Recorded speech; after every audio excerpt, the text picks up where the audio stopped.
Okay. So yep, let me get the presets that I just saved. So this is by Hemi, Hearn, we have Baltos, okay, and Cheer, and JPA, okay. Yeah, let me open all this,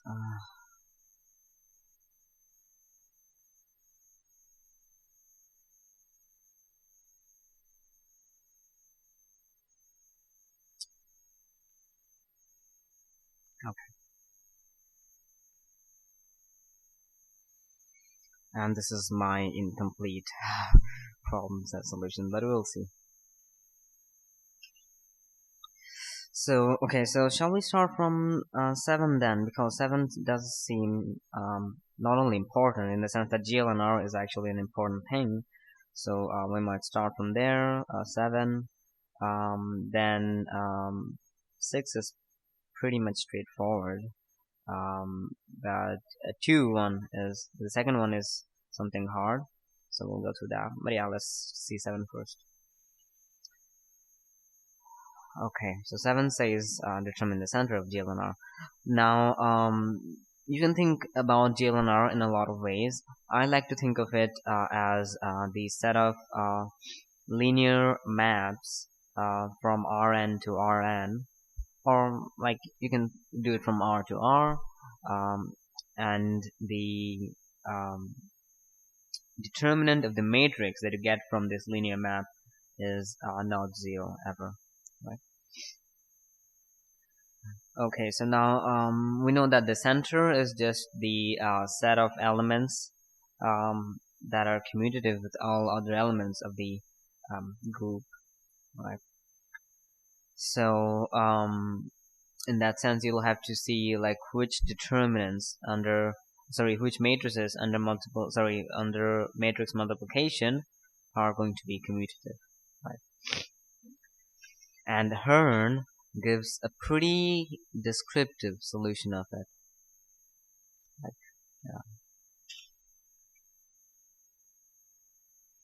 yeah, this is from Hearn. And this is the GLNR. I'm not sure. Hearn hasn't joined yet. Okay. But yeah, so this is the GLNR question, and his solution is pretty long. We'll see.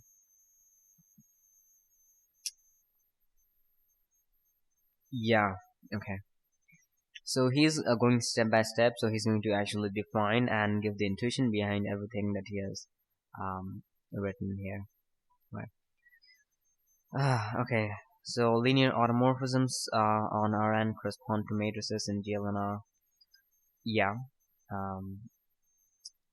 Because you're going from Rn to Rn, and you have those are the bijective maps, linear maps that are of course called as automorphisms.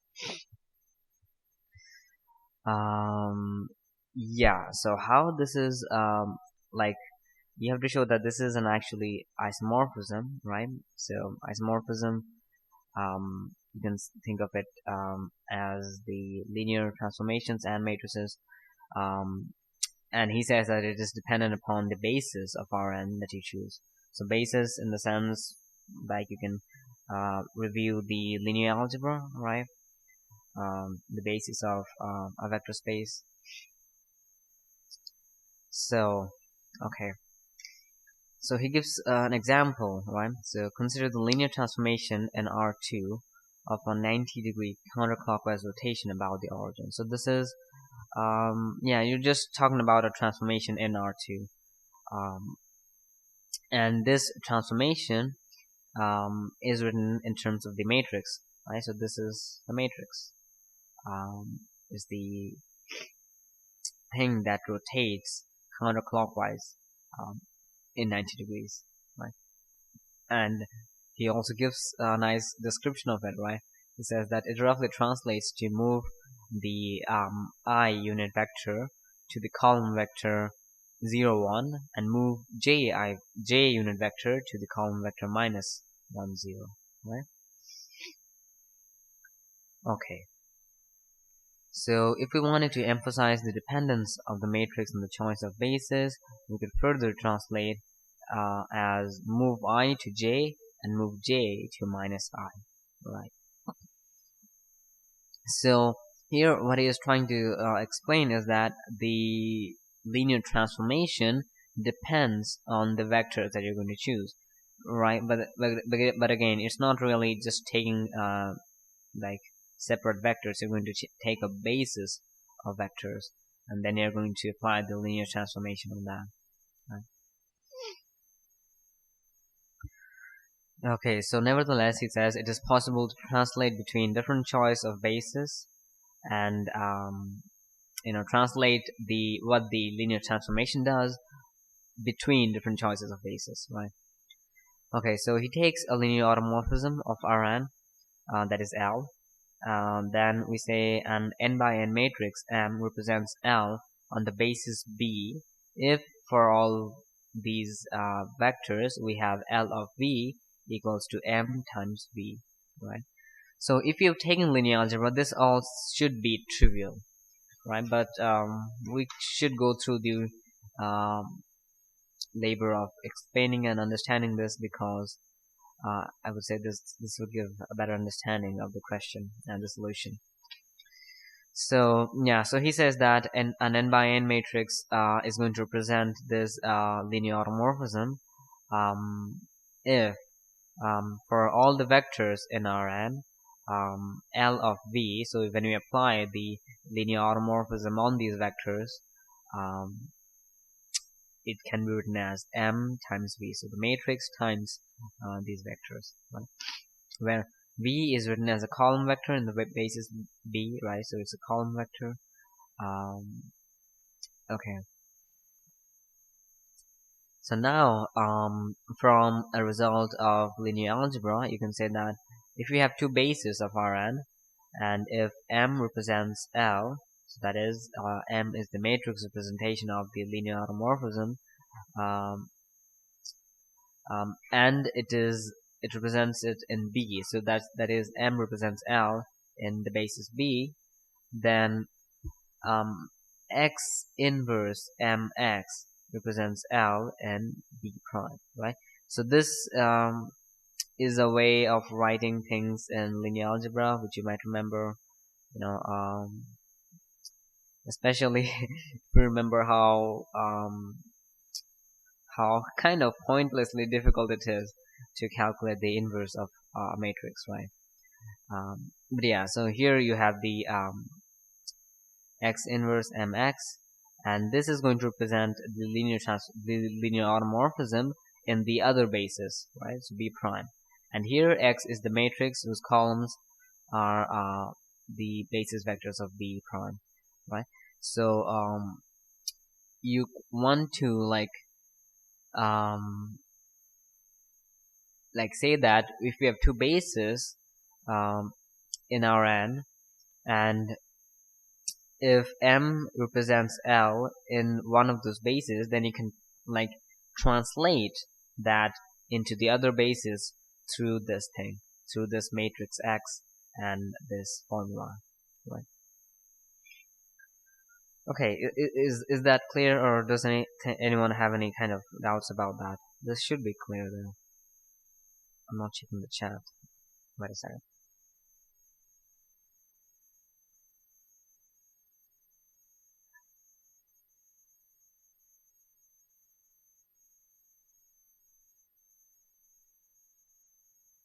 Okay, it's clear, so let's move on. The center of this GLNR then is all the matrices Z that satisfy Zx and equals to Xz. So that is Z and X are commutative for all the other matrices in the GLNR, right? Okay.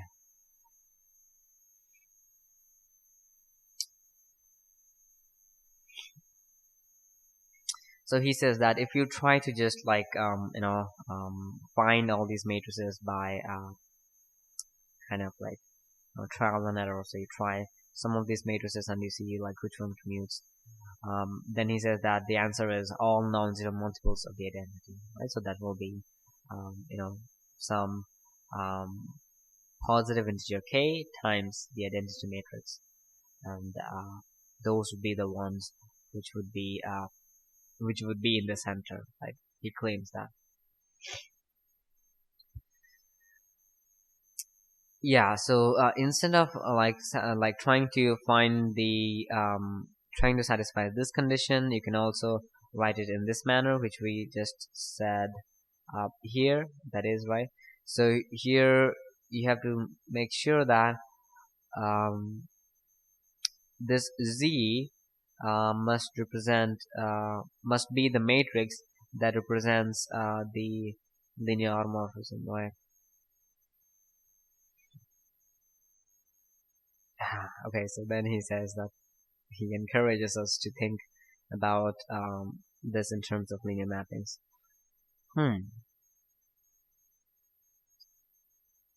So what do you guys think? What would this be like in terms of linear transformations or linear mappings?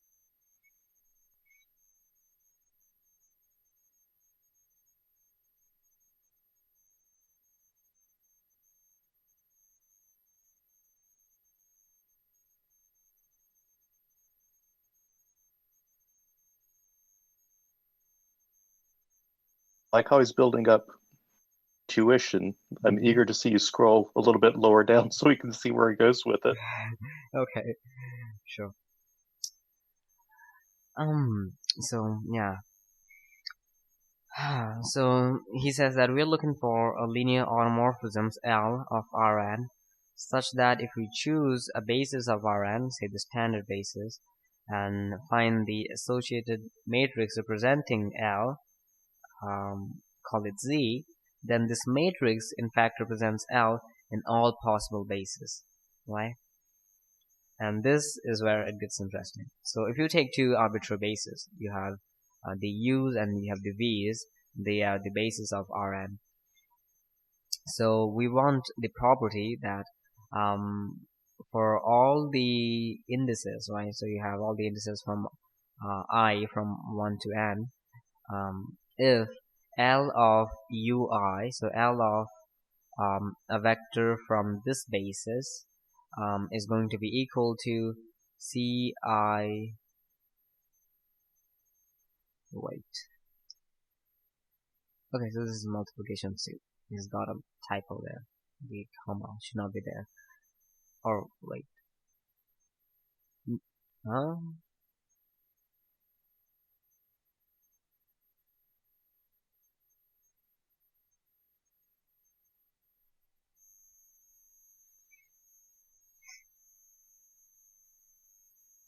I'm not sure why there would be a comma, which he puts pretty much everywhere else.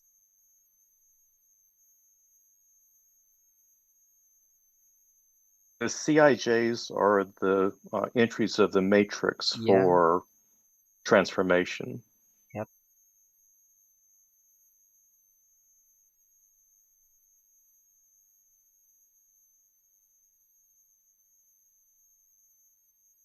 But like ci, like comma, wait.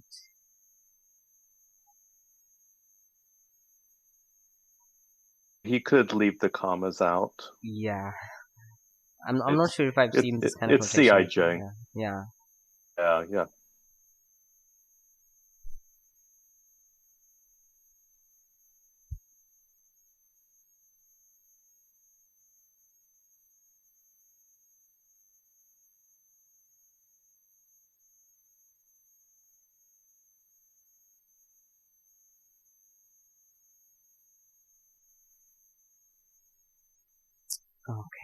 Okay.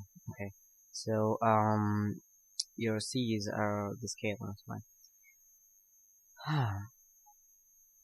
So he says that this property guarantees that the matrices representing L are identical, okay, independently of the basis we choose. and their entries are the C's. So if you consider the two bases, U's and the minus of U's, then the property of L would be written in this manner. Hello, I think you're looking at my solution. Sorry, I just Yeah. joined. Okay, can you explain this? I think you'll explain this better than me. So, yeah. Yeah. So I've actually written a more extensive, better version of this solution. It's quite long, but I can Yeah. share it as well in the chat. But basically, the fact that a matrix is equal to its conjugate, actually equal to all of its conjugates, implies that no matter in which basis you chose to represent you chose to represent it as a linear function, no matter the basis you choose to do that, you always end up representing the same endomorphism, because the Mm-hmm. change of when you change your basis, basically what you're doing is taking a conjugate, and if the matrix happens to equal the conjugate, then well, that same matrix works for every basis.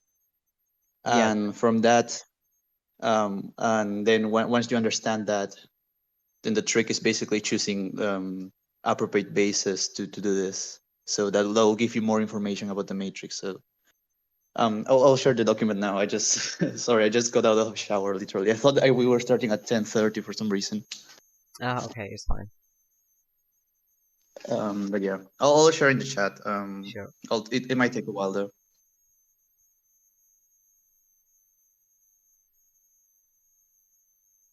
Mm-hmm.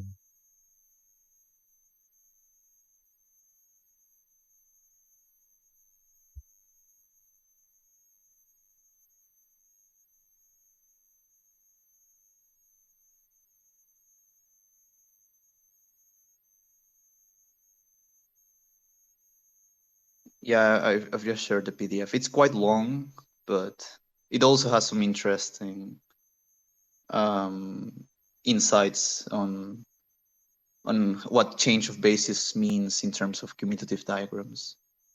Let me open that.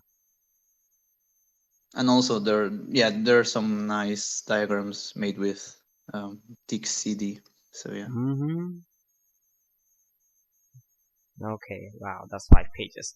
Let me show it here. How long does it take for you to like think about this thing?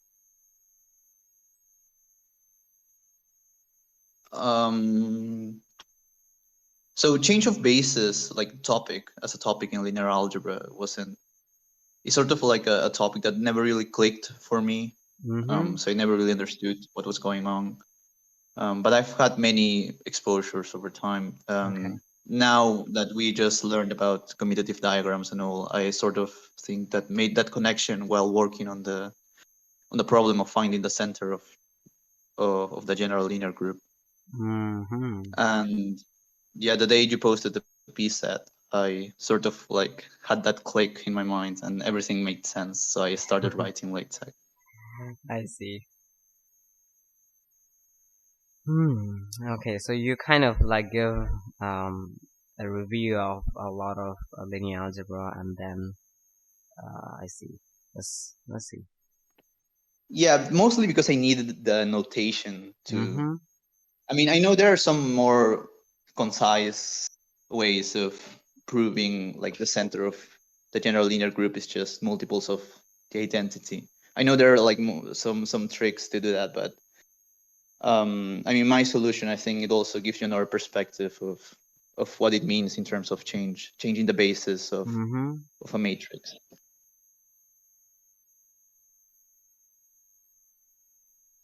I see.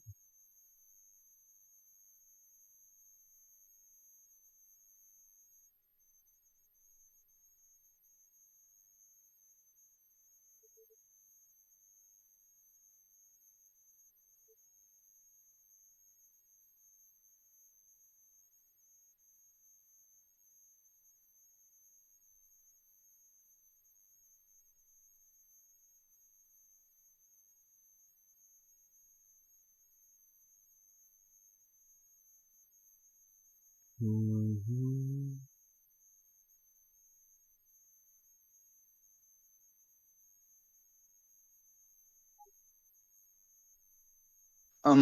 Sorry to ask, but Okay.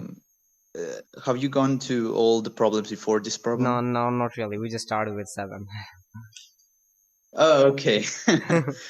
Okay, nice. Okay, yeah. Okay. Yeah, yeah. I would highly recommend everyone to go through this document as well. Looks really nice.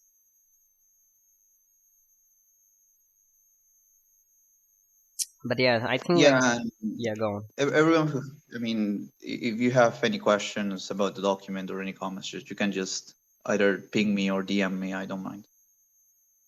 Mm-hmm.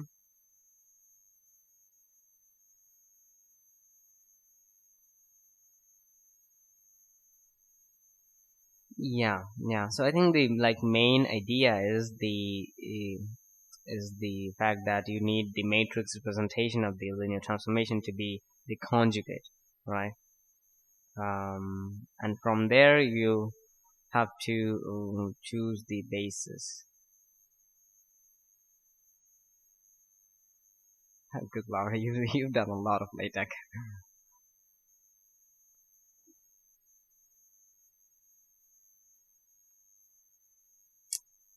Nice. That's really nice.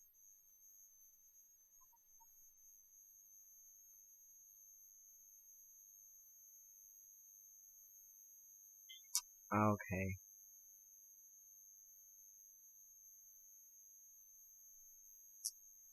Shall we go through the other solutions of 7? This is from Balto. Um, okay.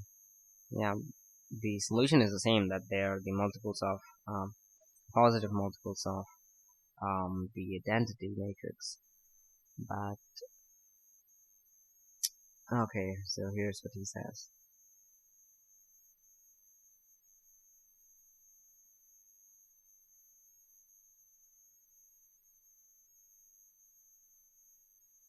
Mm-hmm.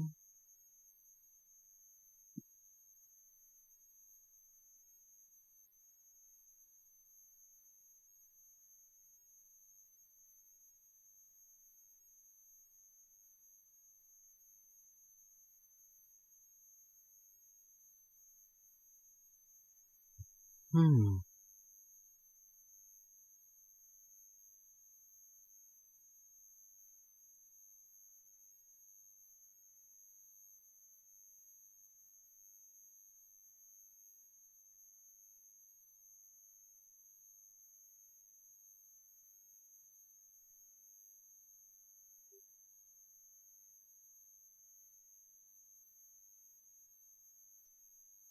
Yeah. Oh, okay.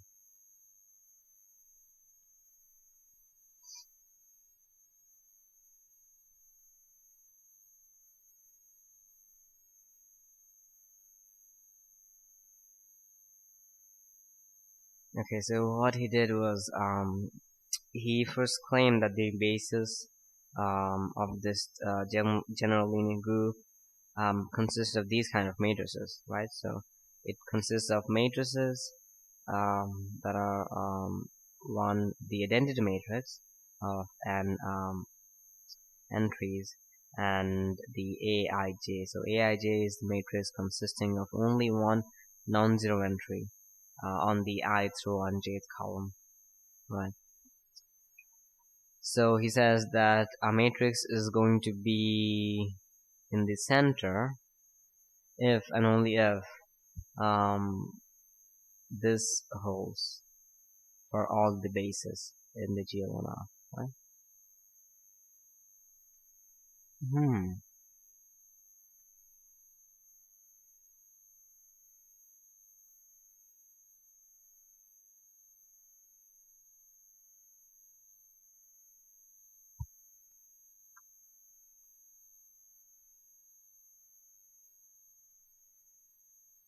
Okay. So yeah, so he says that Aij with z is equal to z times Aij, and this is just the doing that at the level of the basis. Sorry, matrices. Right. So you have delta ik times delta jl and zlm. So these are all the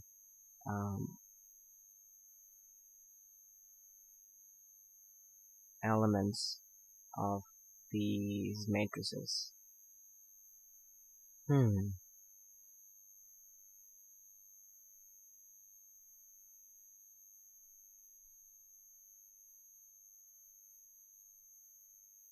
Okay, so he says that you cannot have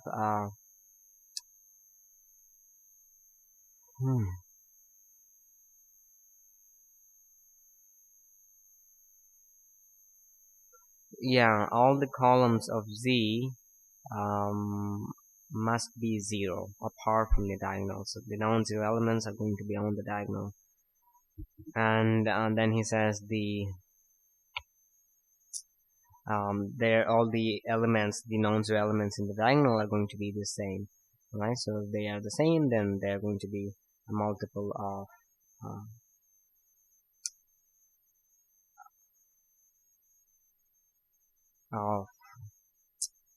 the identity matrix. Okay, this is a much more elegant. It depends on how you define elegancy, but it's short, and he didn't like give a lot of reasons for why he chose that basis, which is kind of a large part of it. So yeah.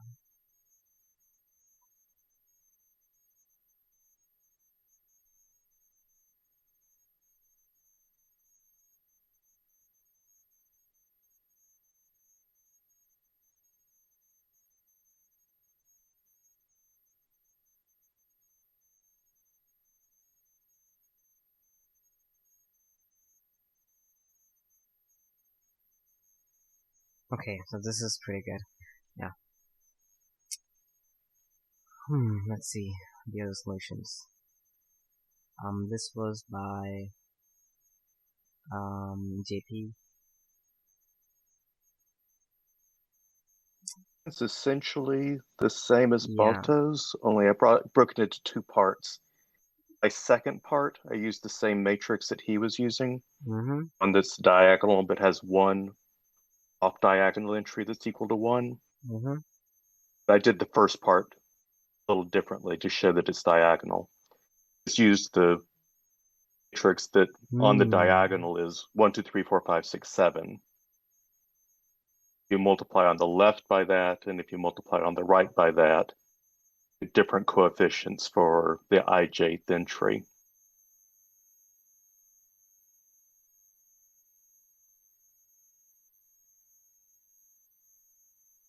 Okay. This is pretty elegant too, yeah. One thing I really like about Hearn's is it does go on geometric intuition. It went by a little fast. There's a line I've not got to sort out, but I like where it's going. And it's just with matrices. Yeah, I think no geometry. Yeah. Yeah.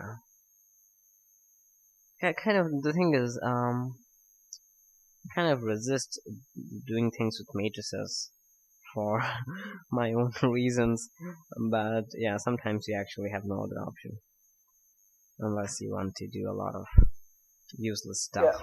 Yeah. I guess one of my motivations is that I don't like to work with matrices as well. So I rather think of linear maps than matrices.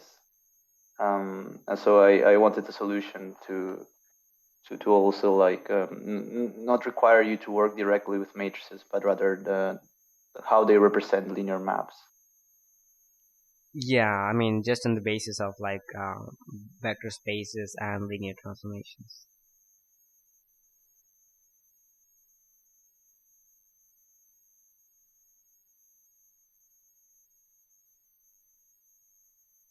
So is the answer that it's the matrices with diagonal entries, or the ones that are scalar multiples of the identity? Multiples of the identity, which are like the diagonal entries are all the same. are the same. Yeah. No, actually, I think it's non-zero multiples. Yeah. I mean, I know it's a little thing, but yeah.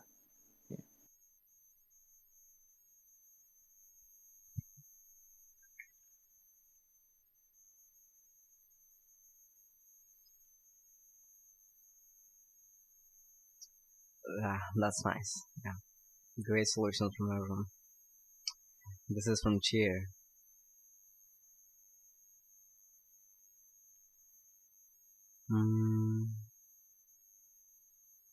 This one, yeah. Yeah. He also does pretty much the same. But yeah, providing a lot of matrices.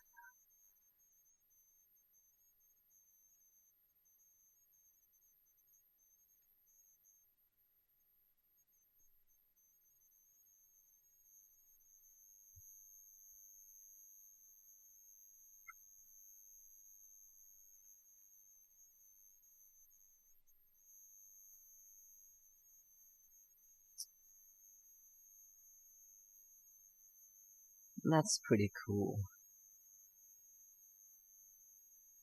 Indeed.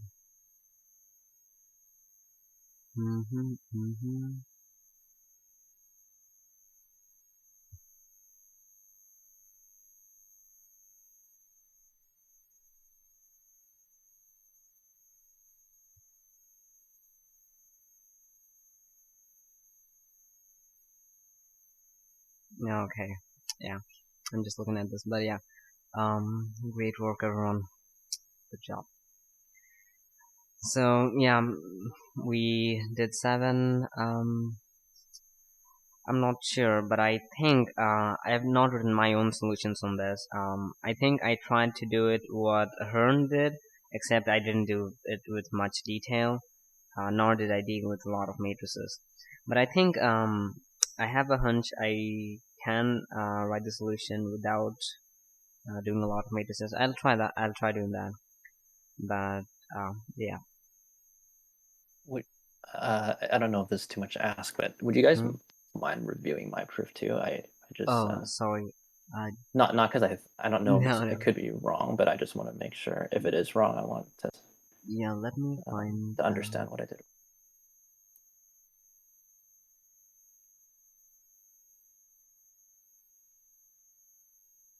Not this one. Not this one.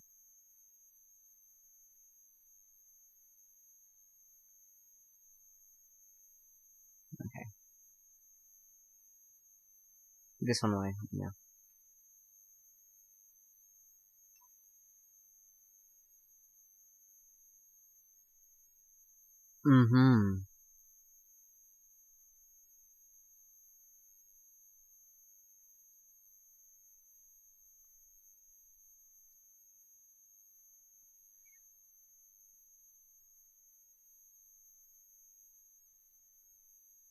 Yeah, okay, so it gives this problem from Axler's linear algebra down the right. So you have a finite dimensional vector space, and you're going to say that T is a scalar multiple of the identity if and only if ST is equal to TF. Okay, that's pretty much exactly the same, except we're dealing with just invertible maps, right?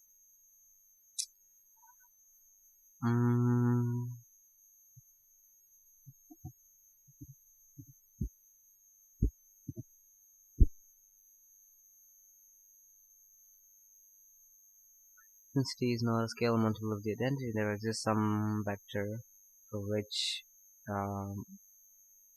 TV are linearly independent.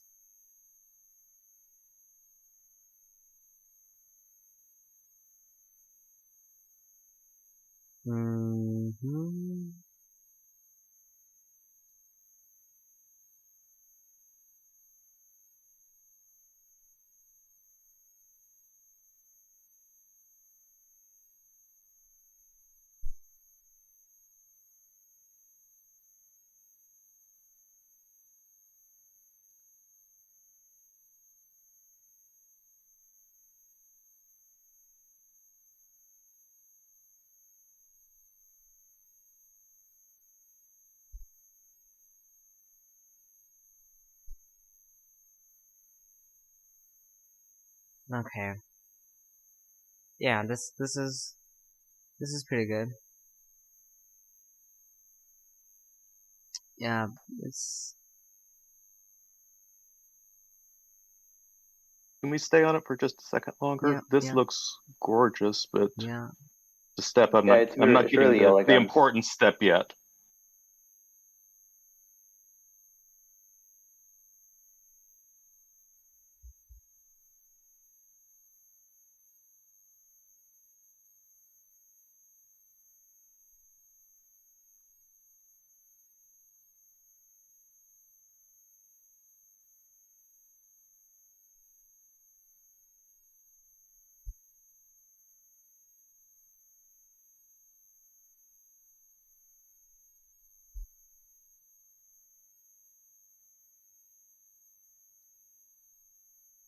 Mm-hmm.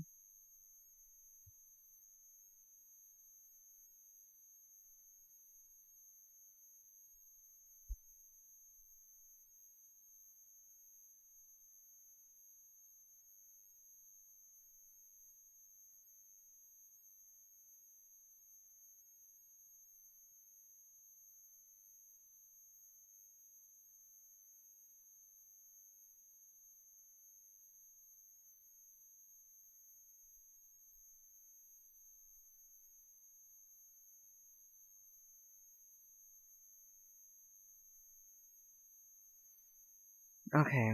Yeah, this is good. Yeah, I like it. Except I think I will have to go back to Axler to review a few things. But yeah.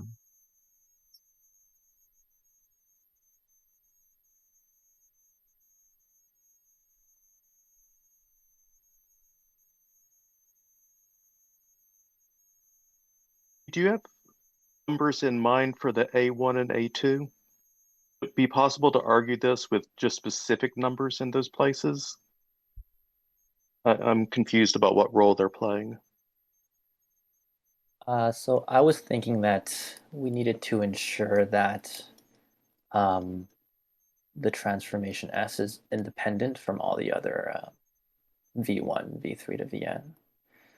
So, but having it not be the same value. So I guess in this case, it potentially could work if A2 was a constant, but A1 was 0, I suppose. Just think about that for a second.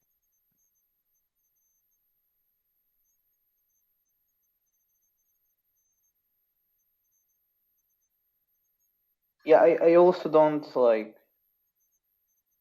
I like the proof, but how can you guarantee that there is an invertible S with your property? Because I think your properties define a linear map, but I don't see why it has to be invertible. I think with a operation on like V, as long as it's either injective or surjective, it is automatically bijective.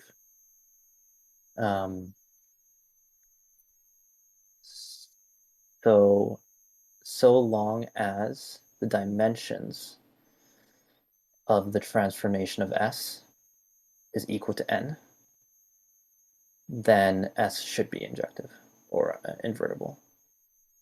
So I was trying to choose an S where the sort of the codomain of S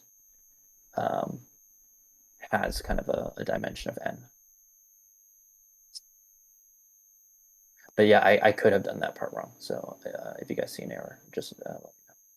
But that was what was going through my head, was to pick an S such that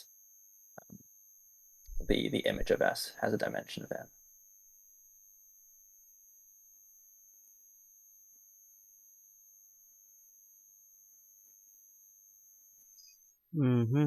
Okay.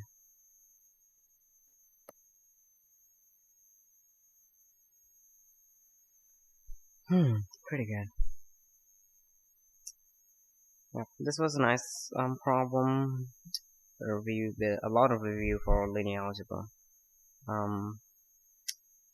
I bet we are not going to need matrices by the time we reach multilinear algebra, and that's kind of the point where I want to reach, but yeah, good stuff.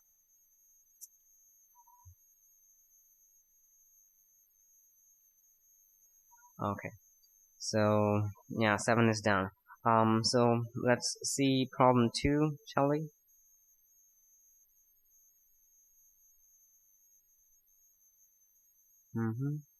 So problem 2 says that if you have a group and an element of that group has order k, if you have a prime that divides k, and if there is some x which lets you write a as x to the power p, then you have to prove that the order of x is equal to pk.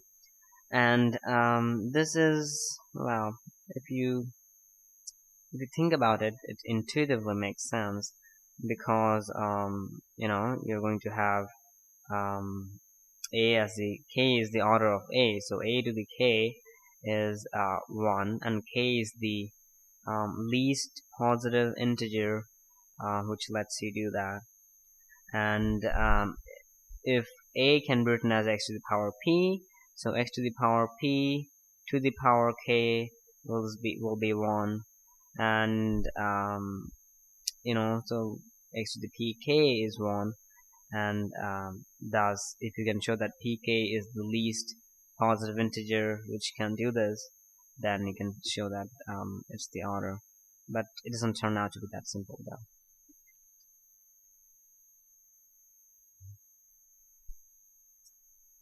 Okay. So shall we see Hearn's solution again?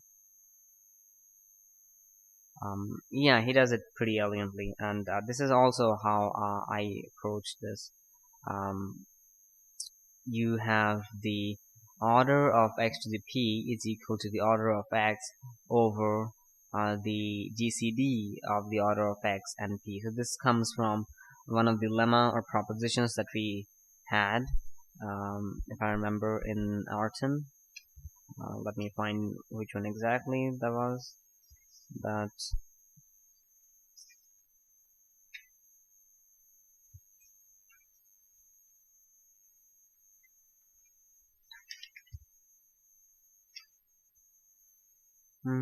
what is that? Proposition 2.4.3, right? So this will give you k, right? So the order of x to the p is k. So that was what I was saying when I was saying x to the p to the power k is 1, but that is just because x to the power is just a, right?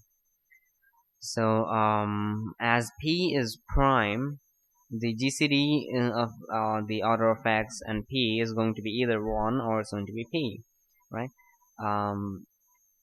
But it actually can't be 1, and he assumes that for the contradiction. So if it's 1, then your order of x becomes k, and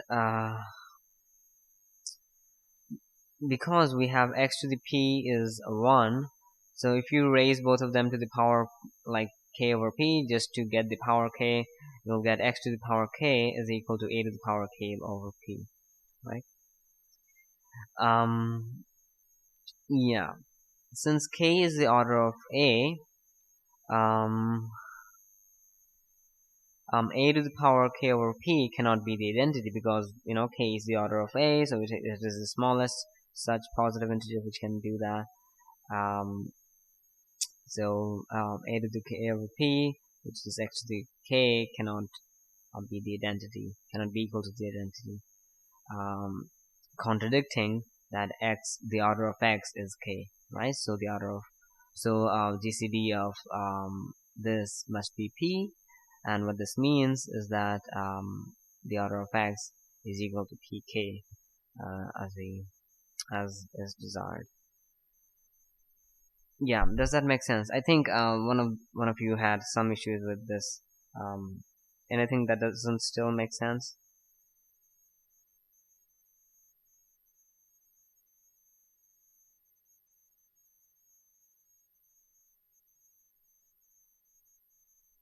Yep, Heskey had some issues with it, if I remember.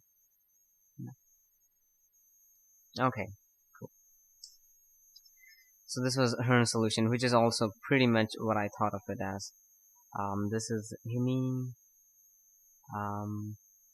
He does it case-wise. Okay.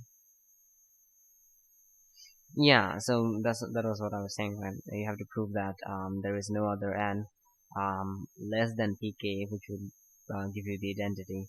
And yeah, he uses the same proposition of Artin to show this.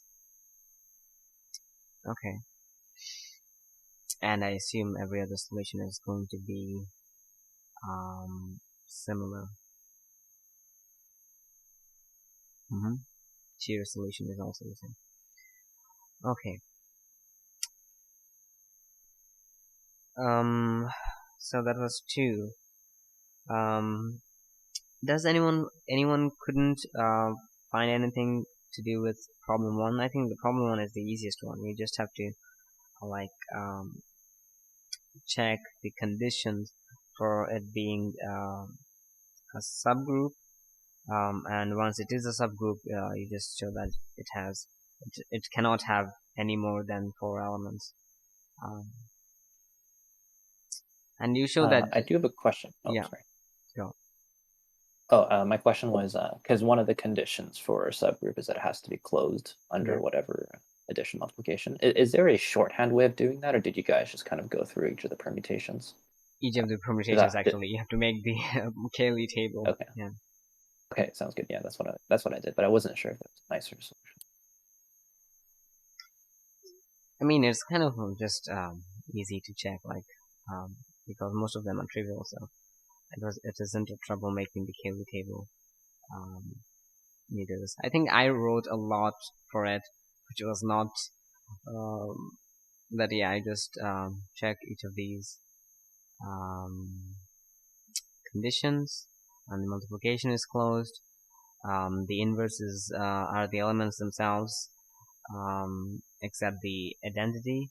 And then you have to show that the elements are distinct, right? So you have to show that the product, the multiplication, doesn't create anything other than these 4 elements, right? And it is also similar. You just assume that any one of them can be the same, but you have to arrive at the contradiction. So yeah. That was 1. Problem 5, the centralizer. Did anyone find any issues with it? It was pretty much trivial to me. I did do this way. You have to just satisfy the conditions for it to be a subgroup. Now, first you have to show that it is it satisfies the closure property.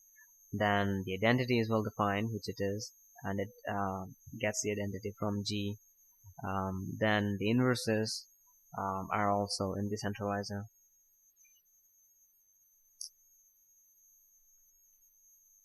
And this is, I mean, fairly how you would do it.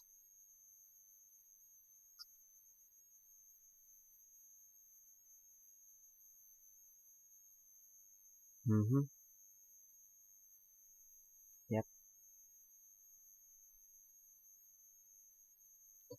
And yeah, I'm sorry, I haven't been able to keep up with the fact that I was going to make a GitHub repository for this course where you can have the p-sets pushed so that like everyone can check, because I've been pretty busy organizing other courses, but I will try and do that later today. It doesn't really take a lot of work. I just have to make sure all the submissions are in a specific folder and then push them. But yeah, it's better because everyone has posted these solutions and like has taken a lot of time to type them, so everyone should be able to check these out. So yeah, that was problem 5. Now let's see problem 3 and 4. So 3 is just I think it's a one-liner. You just have to prove that if every element of a group has order 2, then it must be abelian, right? And it doesn't really take a lot of effort to prove that.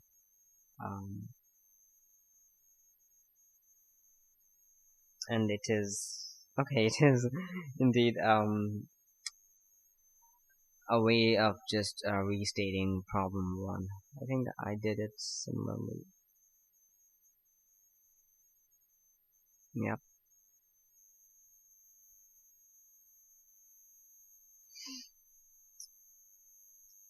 Okay, so now we have done 1, 2, 3, 4. Says that if you have a group and you have even number of elements, you have to prove that the number of elements in G which are of order 2 is odd, right? In particular, you have to prove that it contains an element of order 2, and this is kind of tricky. It is kind of similar to problem 2, but not really. Okay. Let's see. Current solution. This is, I guess. Yeah.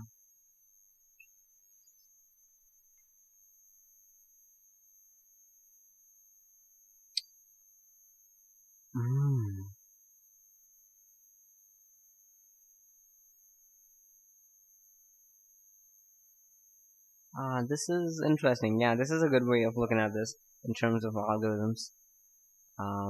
Yeah.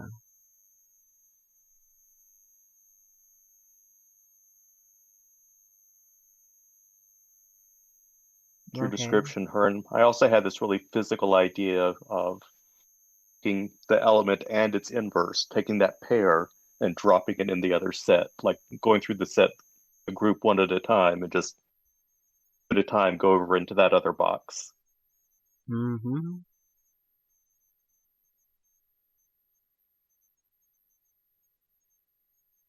Okay. Yeah, I quite like the problem. I mean, the solution is pretty.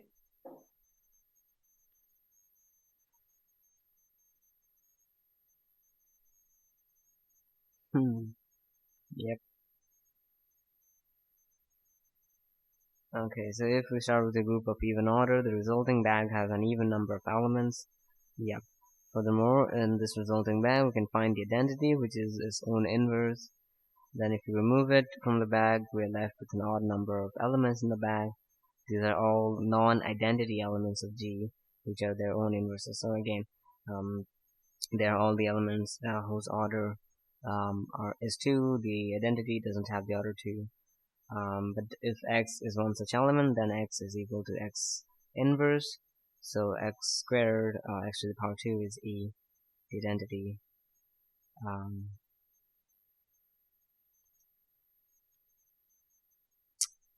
Yeah. Okay, so that was problem 4. Let me see if anyone else has done anything else. I mean, it is supposed to be that way, so.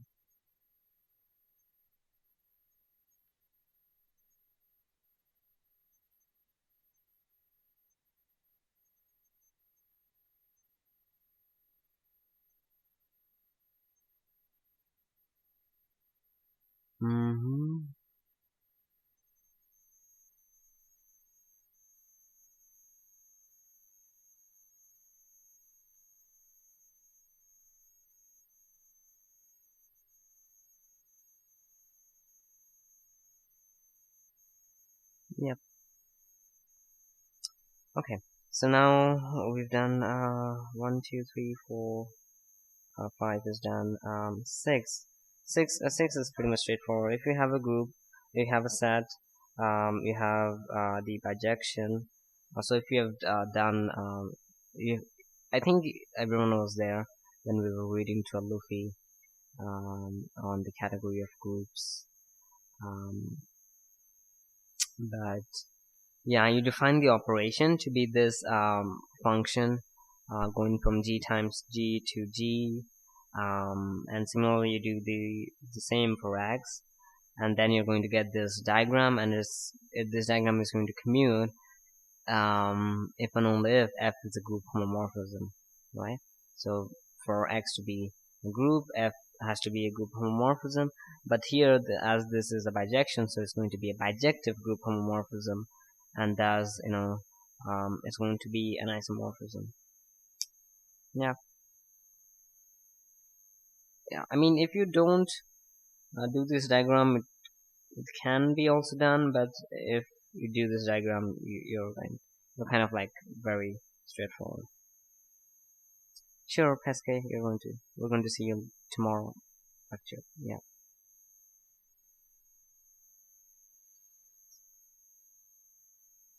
Okay, so that was problem 6.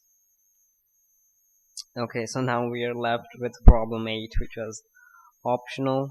I'm not sure how many people have done them. I kind of have a bit of idea at how you're going to do the induction, but I'm not sure about the entire process either. Balto seems to have a solution though. No. Yes. Okay.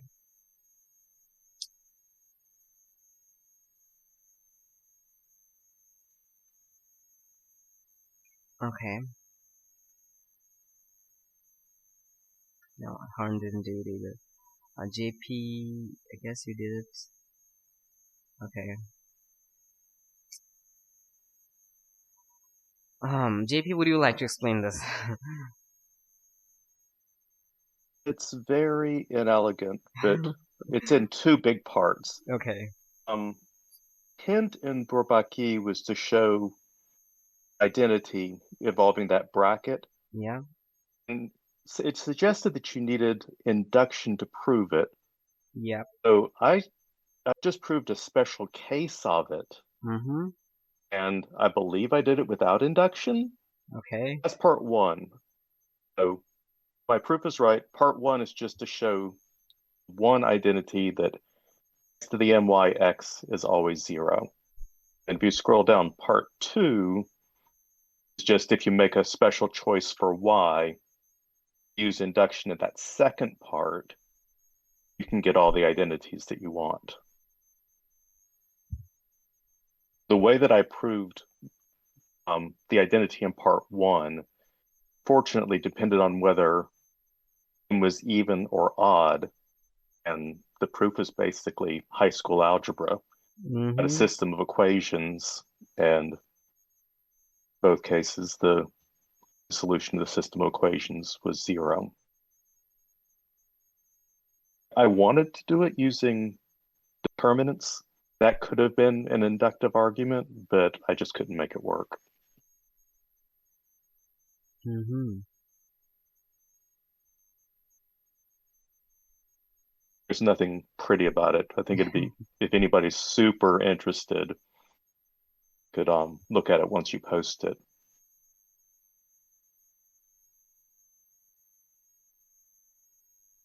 Okay, yeah, we've got a lot of time, so this is the last problem, so we can discuss about it.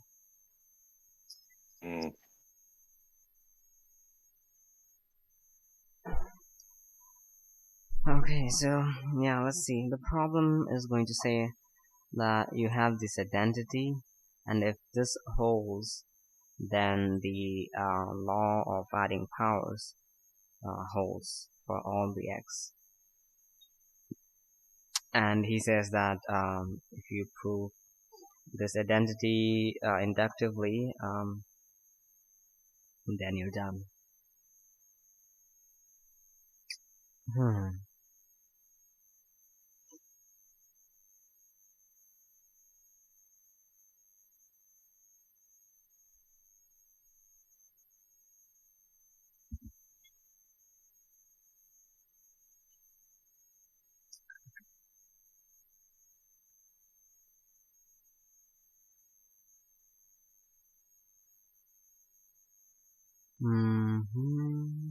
Okay.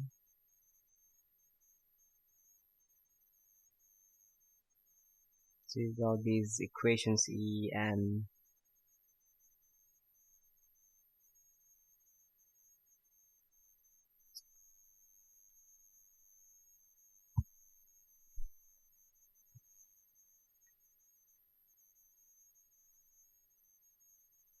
So, like toward the bottom of this page where I have that sum of 3 brackets equals 0, that just comes from choosing special values for u, z, y, and x in the identity we're given. If you just make a system of equations out of that, you don't get anything because that system's always dependent.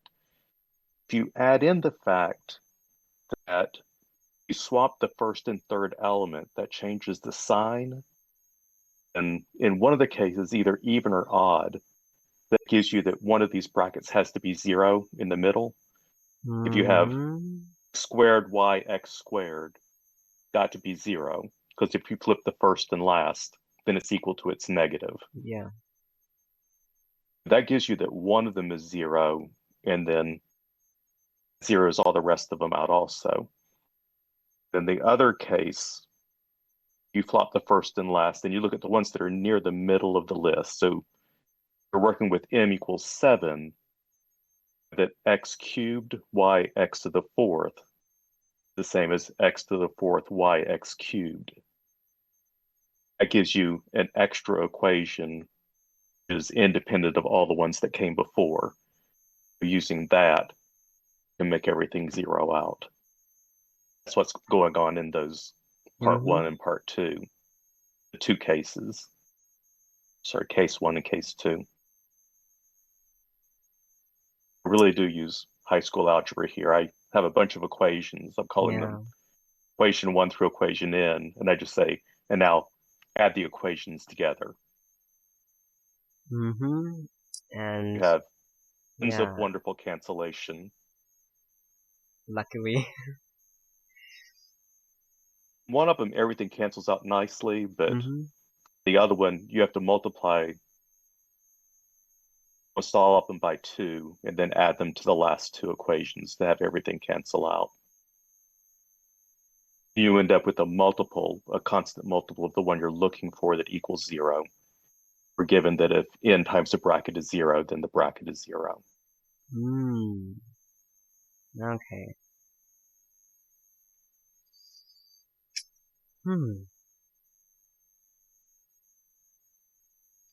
So you used induction to show which one, right? Did you use induction at all? Oh, this one, the last part, right? Part 2. Right.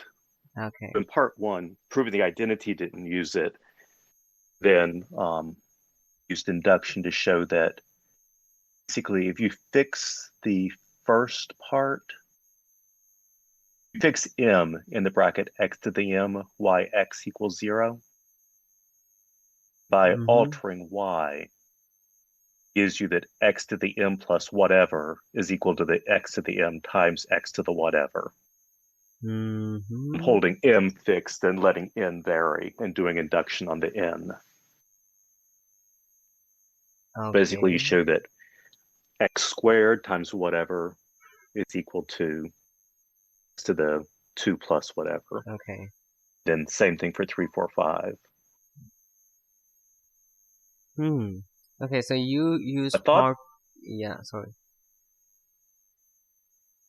I thought that the hint was that we were going to do induction on the sum of the powers. That's not what I ended up doing. Okay.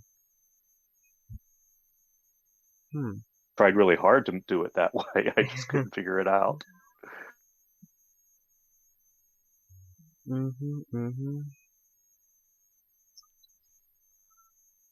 Yeah, so you kind of got to the identity in the parentheses of the question without anything of induction, and then you use induction to prove the m plus n thing from the first case, right? That's correct. And I actually didn't prove the full identity that we were given, but if I wanted to, I think that this argument would have proved that, but it was more than I needed. I'm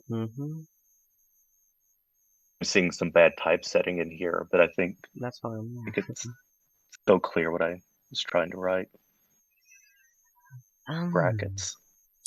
Yeah, I think, yeah, as we do have time, I think I'll try to solve this in another way, which I had an intuition about.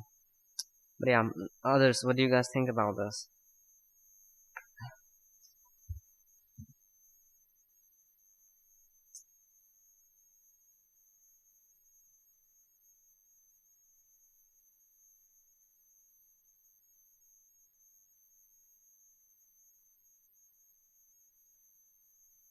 Yeah, I mean, the question isn't really hard per se, but it's kind of like just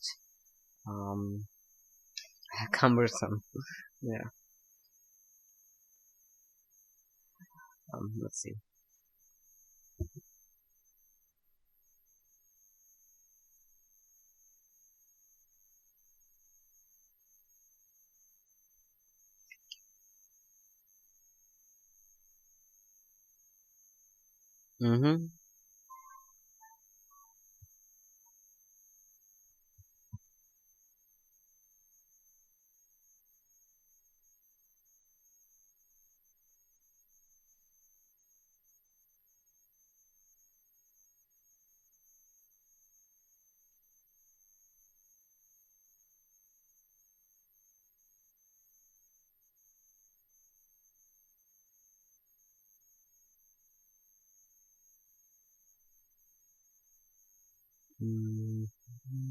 Okay.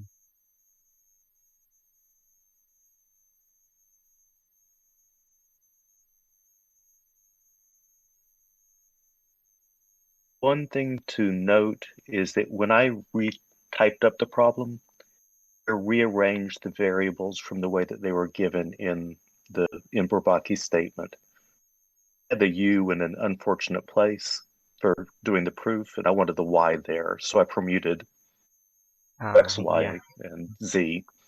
So the statement's a little bit different from in the book. I mean, it's kind of the same. It's equivalent. Yeah. It's equivalent. I put the variables where I wanted them to be.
Yeah. Yeah.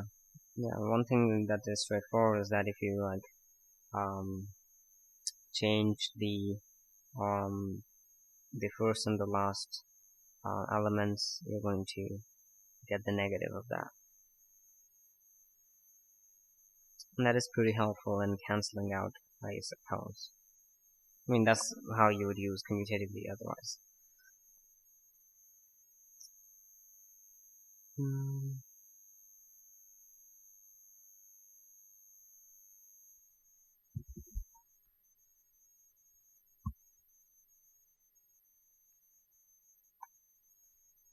Did you use the other thing that he said, which was that like if any integer times this x is equal to 0, that implies x itself is 0. Did you use that anywhere? Oh yeah, you used it here. Yeah. I did. I used it in each of the two parts. Yeah, okay. Yeah. The thing I did not use that I'm aware of is transitivity. Okay.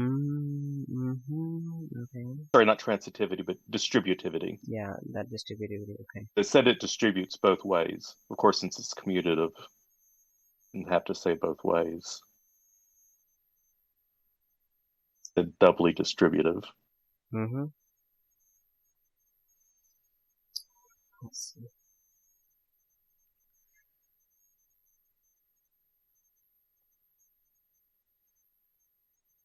So if I were to like apply induction on this identity itself, which was x to the q y and x to the minus pq is 0.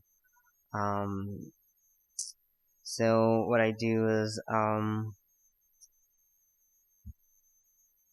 I kind of want to do the induction on q, though I don't know why he says you should do the induction on p.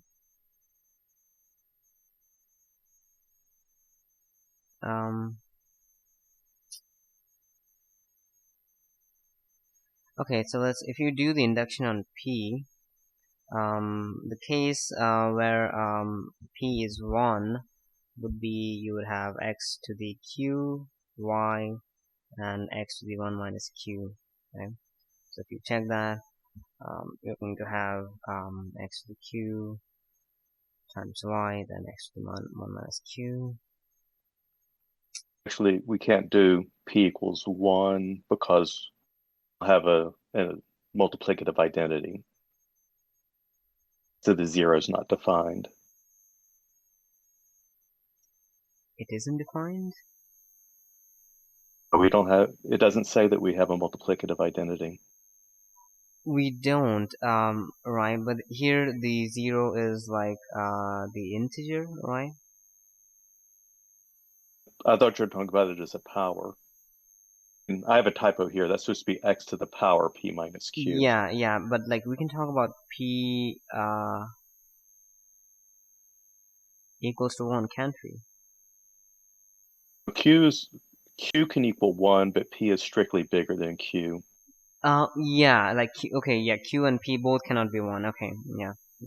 I mean, if you assume that q is not equal to 1, then you can assume that p can be 1. Yeah. Well, p's got to be bigger than q.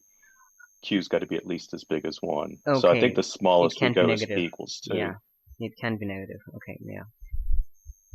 If p is equal to 2, then q has to be 1. Yeah. And you're just trying to show that xyx equals 0. We've got that because of that BC is the opposite of CBA. Yeah. Yeah. Okay, we've started our induction. Okay, yeah, xyx we got is 0. We got a place to start. Okay, so xyx is 0, so that just means like, what was that?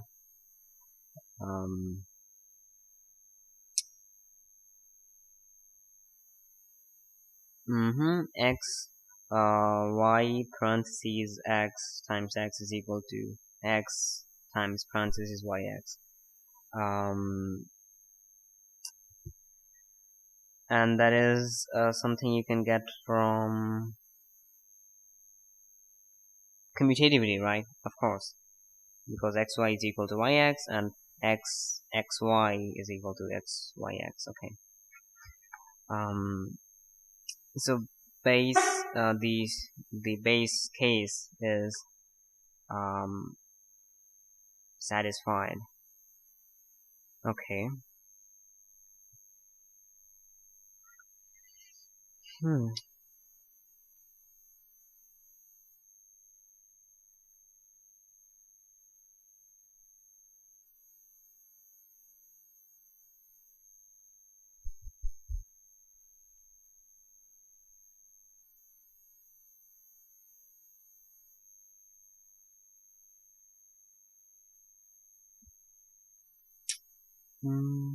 So if you just like hold q to be something greater than or equal to 1 and then change p, so you'll have x, q, y, and let's say if you have like p, instead of p you take p minus 1, so that will be x to the p minus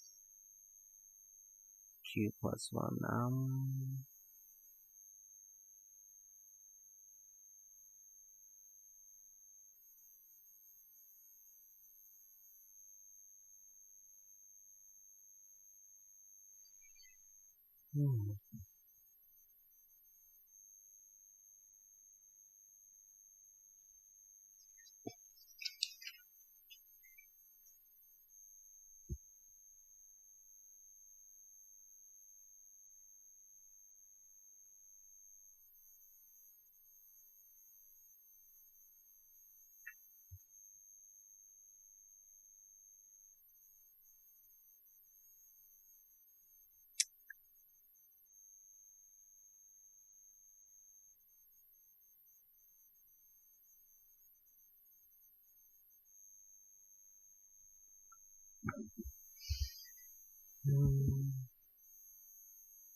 Not sure, but it kind of looks like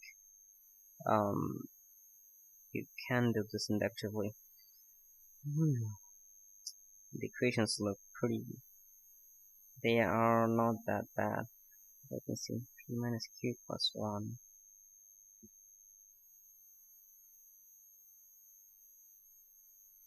And then you thinking of particular choices for u, z, and x to prove it? Not really. Induction can be done mainly by distributively. Yeah, that's also what it looks like, because the thing is, it's doubly distributive, so you can like, because the multiplication is doubly distributive with addition, so you can like take things in common and like, you know, take them out and like put parentheses, right?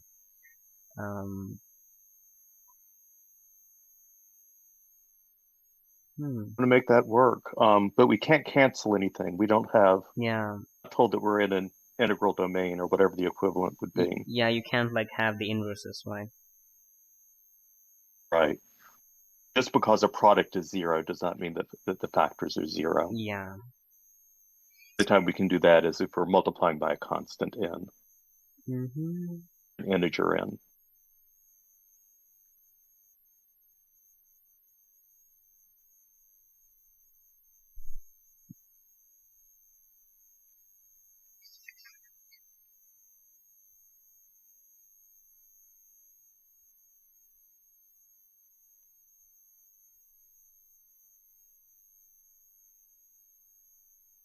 Okay, so if we take p to be 2q, no, not 2q. What is that?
Oh, you have solved it? Oh, I didn't check.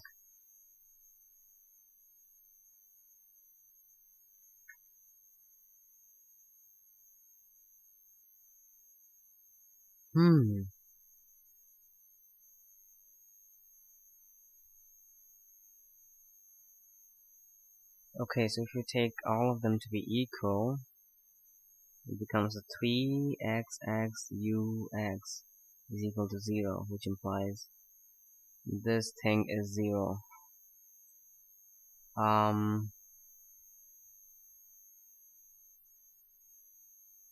Okay, so that makes sense.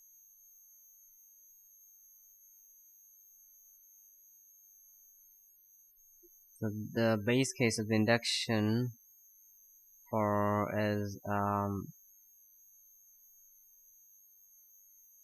this thing is, okay, so this should be p minus q, I guess. Yeah. This is the base case. Okay, so you say that this is the base case.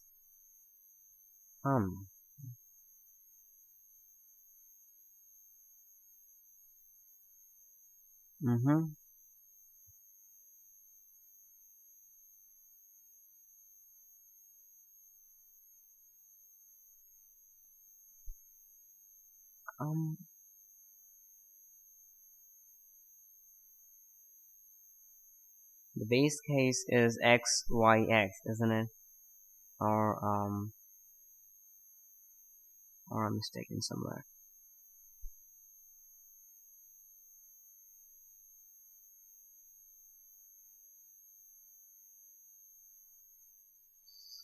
Okay, suppose this holds for p equals to n. That is n is greater than 1. That is actually q y actually n minus q is equal to this holds for this. So then you check for p equals to n plus 1.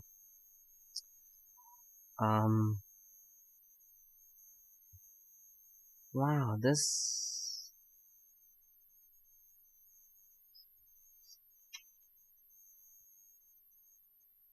actually qy actually n plus 1 minus q yx n plus 1 minus q. Here, about 4 lines down, what is meant by that 1? That long chain of equations, or yeah, happening between the previous line and that line.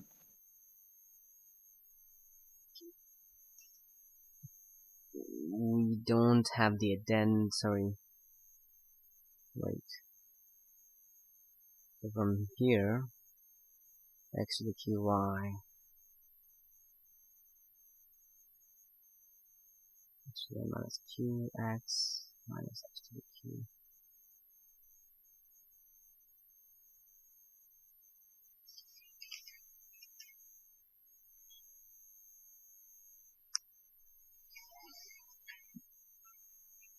Good lord.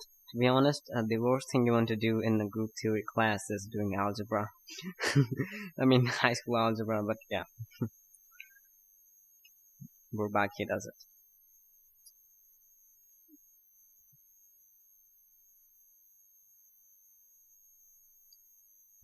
We can use distributivity to minus that term x times.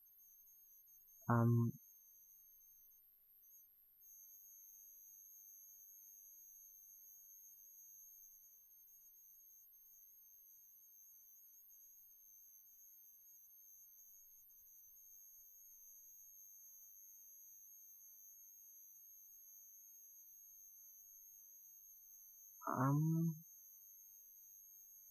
afraid I'm not believing that one step just because we don't have a multiplicative identity. We're not given a multiplicative identity.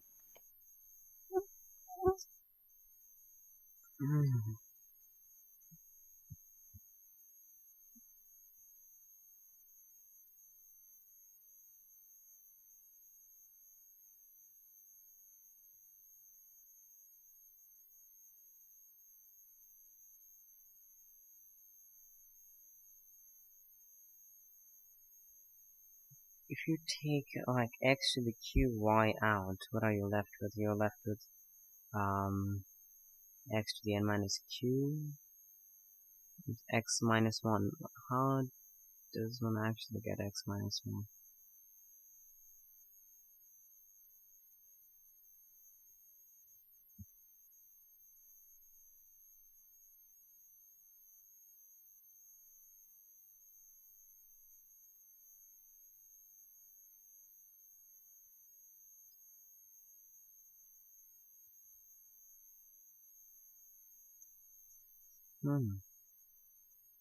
The term we get from p equals to n, which is 0, can be merged by distributivity. The term we get from p equals to n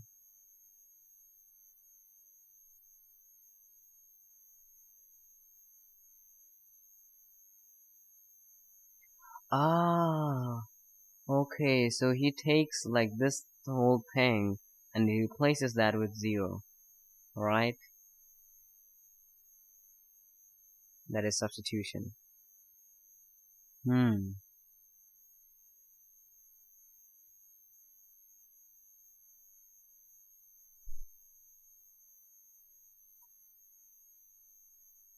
you have this. I'm not sure, wait.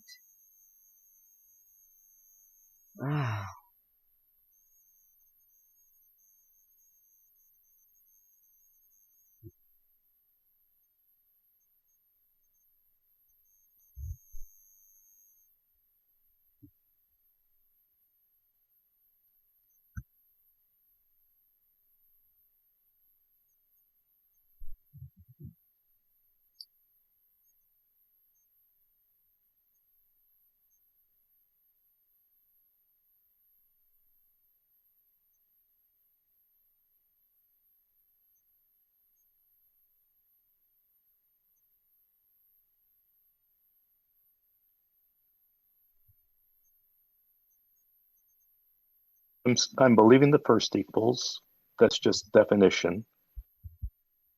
Second equals is inserting inductive hypothesis, right?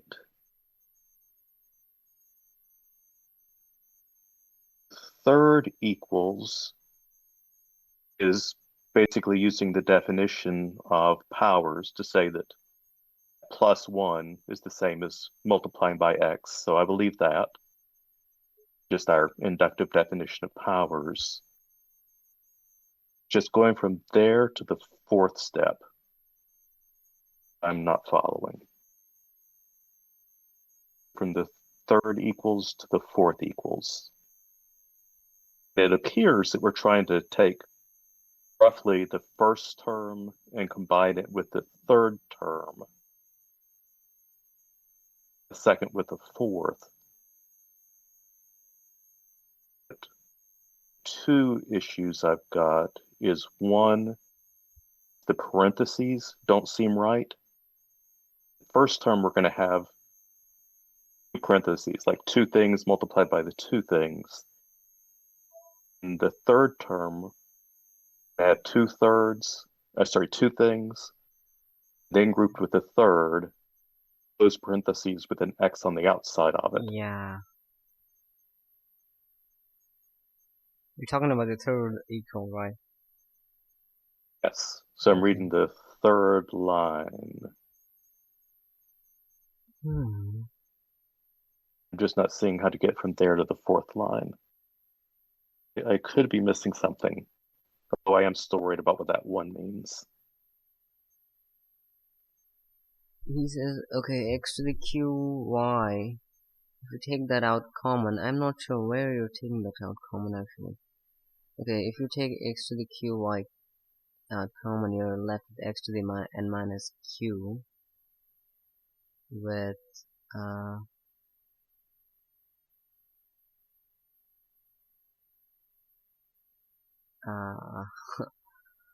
we'll have x to the n minus q here.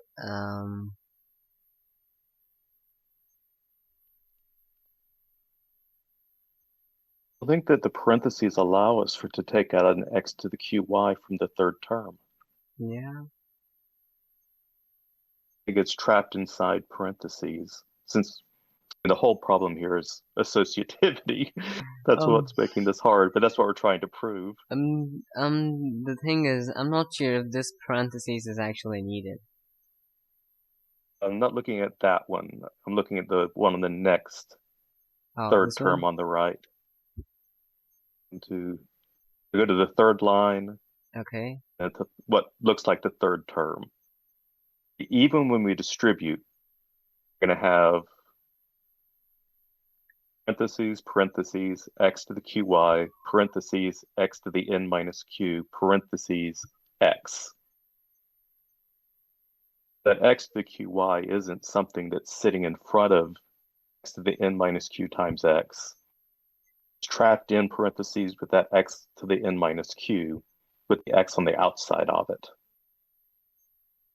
We can't appeal to distributivity yet, unless we can move that parenthesis so that the x to the n minus q is grouped with the x. Then we'd be able to factor out that x to the qy. Yes.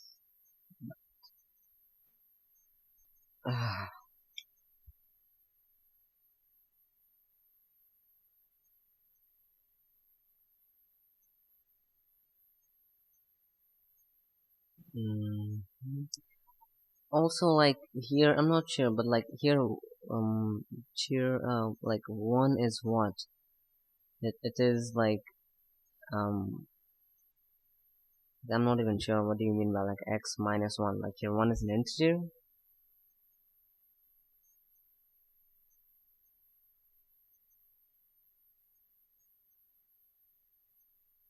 Because I mean, the only place you're allowed to use integers is the powers, right?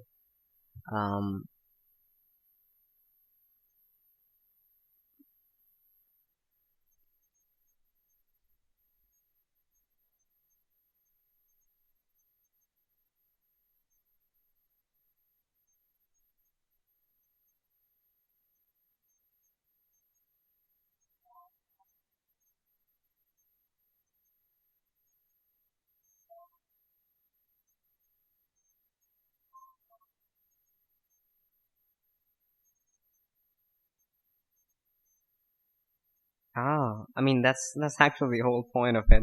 If you can use integers in with these variables x, y, z, then you can also use 0, which makes a lot more sense. But if you can, that's the thing. The only place you're gonna use integers is the powers.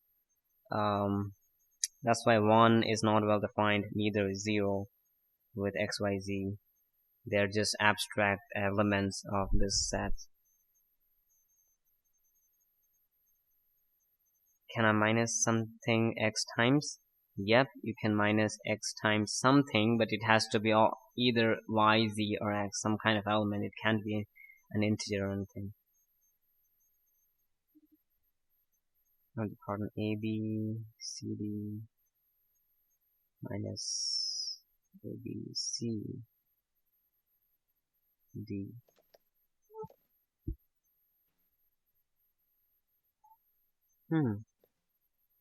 That, yeah, okay.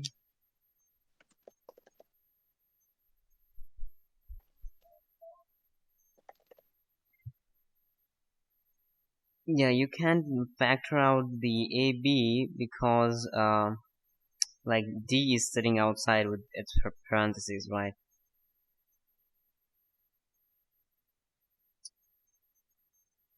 Okay.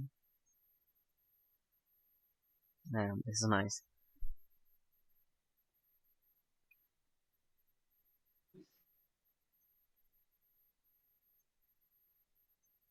Yeah, and there is no number 1 because you don't have integers with the elements. So now we still are left on how to do the induction on this thing.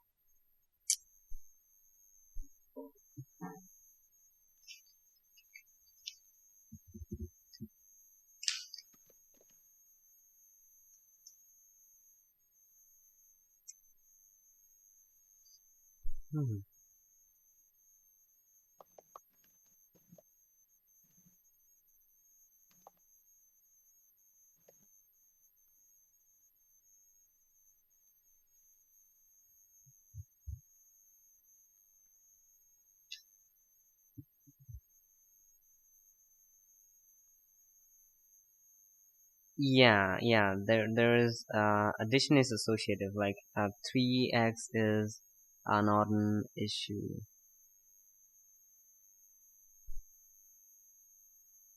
Yeah, but the thing is, you have the distributivity with the addition and multiplication, so.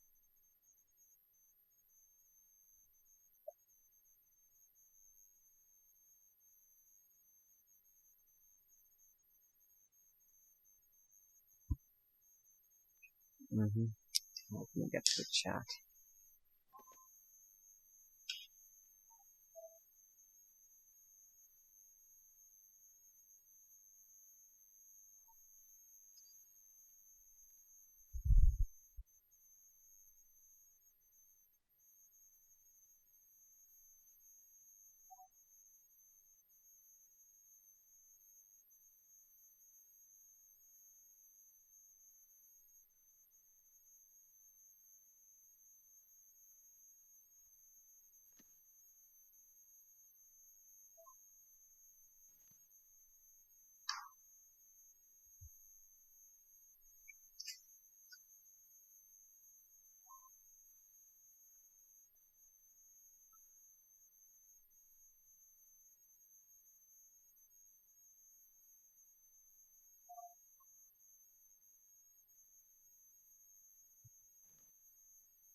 Yeah, multiply by x is not valid, but you can like add it x times. That's what you're saying, right?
How about just the zero value term from p equals to n? Yeah, so that zero value term, I think like that's something you can use that will be helpful maybe.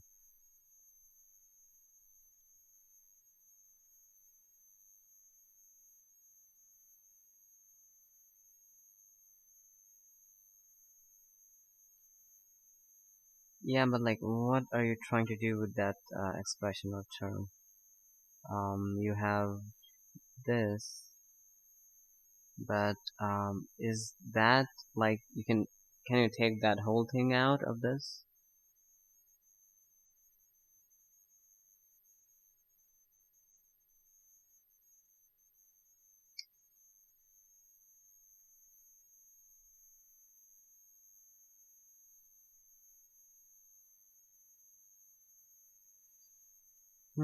You could say x plus y plus x plus z is equal to 2x plus y plus z, but you can say 2x plus yx is equal to 2 plus yx.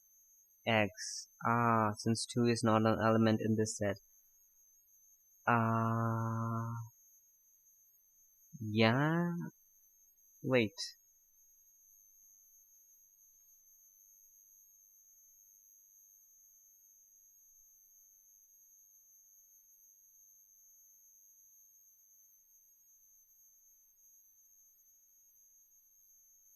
But like, how do you like either say x plus x is 2x?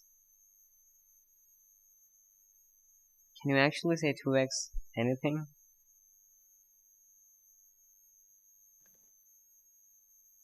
Because on E, you have addition is just shorthand for x plus x. Okay, so you define it to be that way. Okay.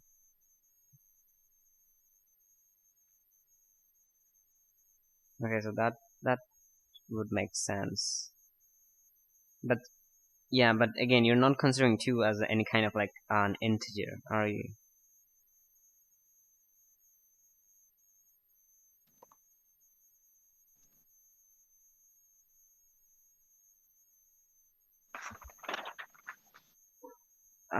Because the thing is, if you use this and then like if you have like, let's say 2x plus, it's not in the set E. It's not in the set E. Okay, 2 isn't. Okay.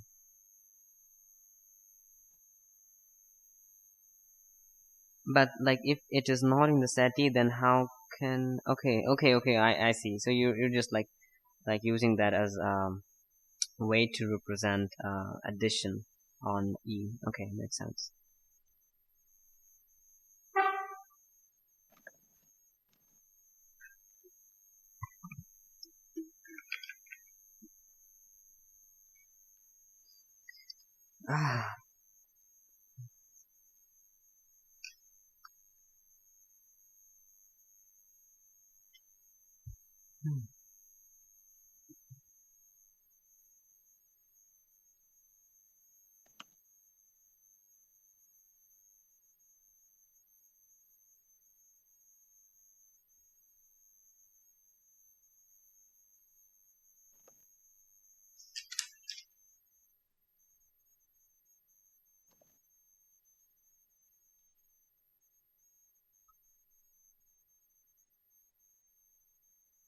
If x plus x, no, okay, so that is not possible because, yeah, that makes sense.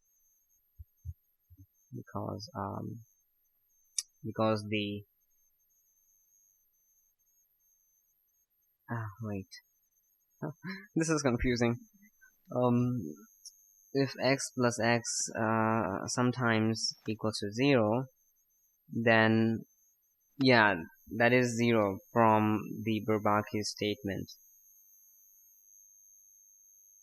Or is it like, wait, the thing is, like when Bourbaki says nx is 0, he says like when you apply the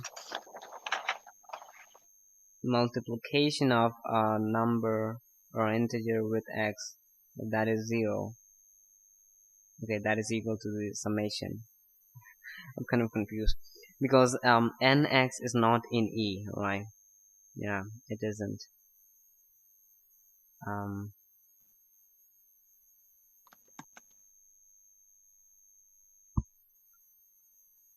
Okay, yeah, I understand that. The summation of x and times if it's 0, nx is in E. Good lord. It's, yeah, but nx is in E, but the whole thing, the summation is in E, right? But n is not in E. Right, okay.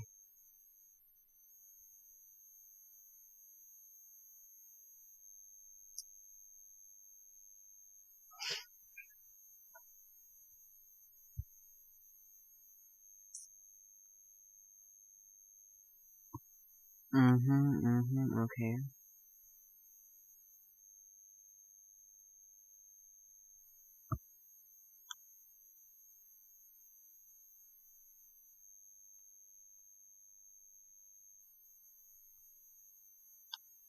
But I think this is common with additive groups. yeah.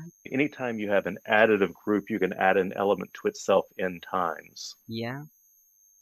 You just want a name for it. I mean, if it were multiplication, we would call it a to the n. Yeah. When we write that powers, there's no implication that that exponent n is an element of the group, just there to indicate multiplication n times. Yep. Here, if we write nx, it's not saying that n is something in the group, just indicating addition n times. Yeah, but does Bourbaki state that actually? Who knows? I'm not going back into that set theory book to see how he defines it, but n times x, I guess, has got to be defined inductively. Times x is defined to be x, and from then on, n times x is n minus 1 times x plus n. Not really a multiplication. It's just a notation for repeated addition.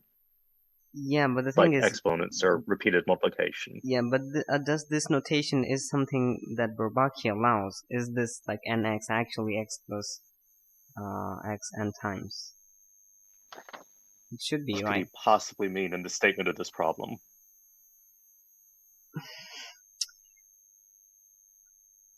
I mean, even here he's saying that n is in z. He's not saying n is in e. Yeah. Okay, yeah. Yeah, it just could have been better if he just said that nx is actually x added n times. Because the thing is, yeah, it's already confusing. So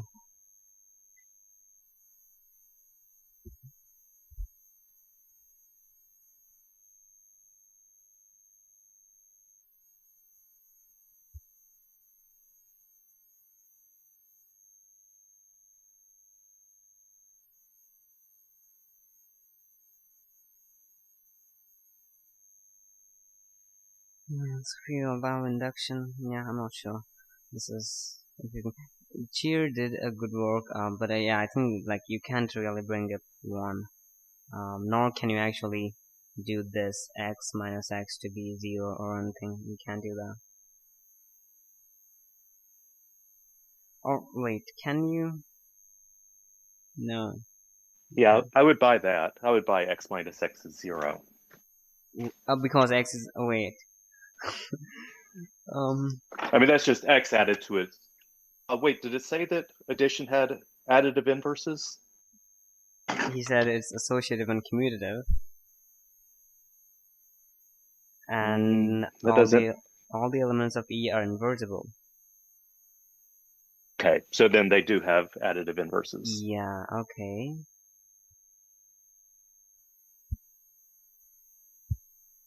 Yeah, I believe x minus x is 0. But wait, is 0 the identity or 0 the integer? 0 would be the additive identity in the set E. Okay. Set E, yeah. This is confusing, right? Because the thing is, when he says that this assumption that if nx is equal to 0, here does he mean nx is equal to the integer 0, right? He means the additive inverse in E. 0 element of E. And how do you know that? What else could he mean? Because like when he says that n is not equal to 0, he means n is not equal to the integer 0. But then he says again the 0. Good lord. Right. But that's x plus x plus x in the set E is adding up to 0, so it has to be something in E. What I think is really weird is that he's introducing this up in the group section. This looks like this is ring flavored. We've got two operations, addition and multiplication. Actually, in Bourbaki, had he actually talked about rings before this problem set? Yep. No, this problem set is numbered before the problems dealing with rings. Yeah, okay. Is that right? Yeah, the section, yeah, that section, okay. So maybe he is written under the assumption that you've read the whole chapter, and this doesn't actually use anything having to do with rings. Certainly ring flavored with the two operations. Yeah. And the fact that multiplication distributes over addition, that's a ring property. Good lord. If nothing else, we can agree that this is a non-trivial problem. At least I hope it is, as much as I worked on it. Indeed, yeah. Let me see. What was that? Section 3 is an actions.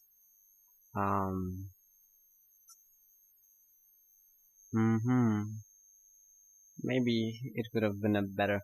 Before this, he has talked about the identity element, monoids. Okay. Yeah, the thing is, it is not about groups. The group section is after this. The question looks like a stranger, right? Because you can't have 0, you like 1 is also weird, so that's the Bourbaki effect. Yeah, that's all I can say. Fair enough.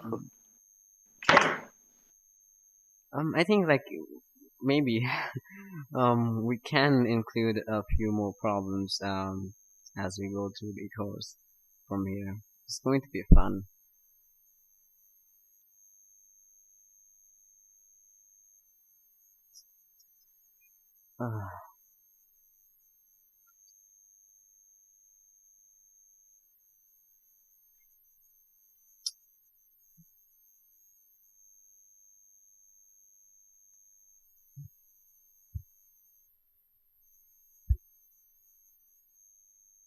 And this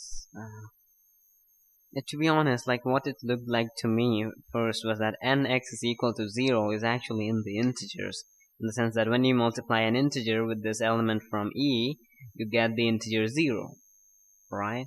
And what that means is that implies x is equal to 0. But again, how can this be this? How can x be 0 if it is in e? So wait, so like 0 in E is defined in this manner, isn't it?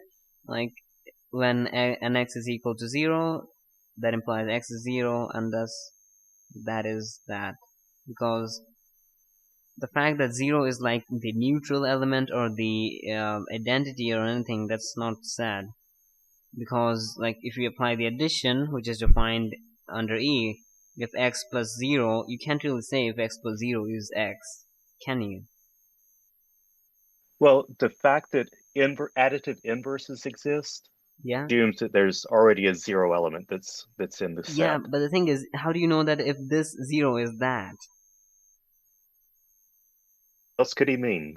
The thing is, I mean, I get that, but like, he says that nx is equals to 0, right? And this 0, he's getting from adding n times x, and I'm not sure how he gets the identity from here, the neutral element of the identity, whatever, which is in E. Good bar.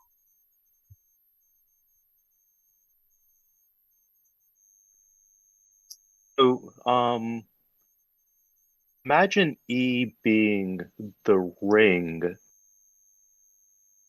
E7. So the integers 0 through 7 under addition and multiplication mod 7. So here, if you add if you take any element and add it to itself 7 times, you're going to get 0. Here, 7 times x equals 0 does not imply that x equals 0. Yeah. So Z7 would not work E. Yeah, that's correct. But that's the case where everything is integers. Right. You took the ring of rational numbers. Yeah. This would be true. Okay. So rational numbers the rational numbers do have all the properties that E has here. Z7 does not.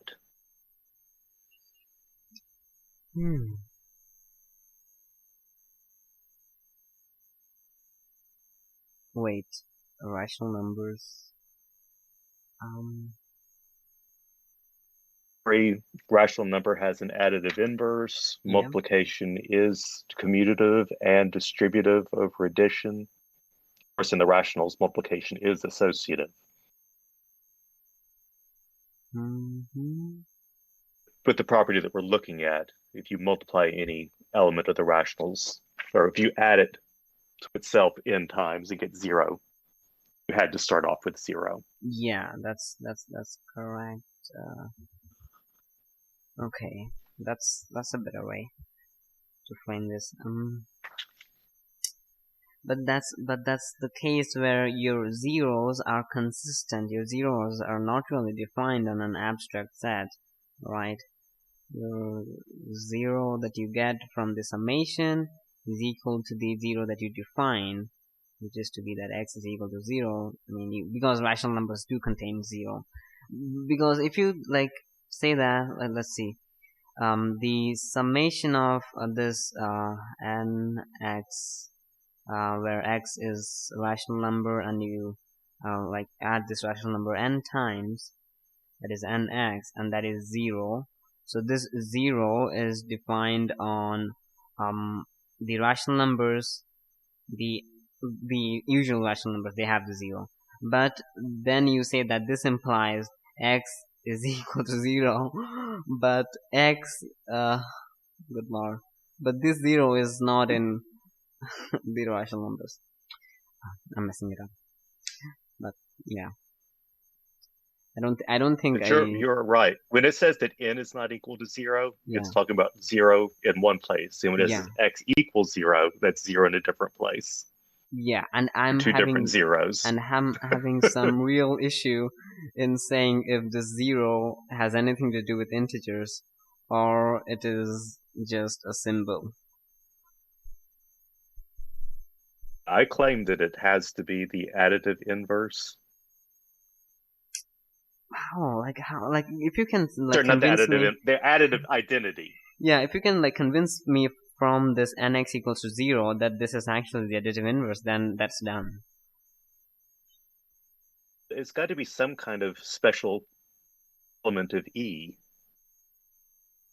If it says nx equals 0 in E, what 0 is the traditional name for the additive identity in a ring. Yep. It's like 1 is the traditional name for the multiplicative identity if it has one. Every ring has a multiplicative identity.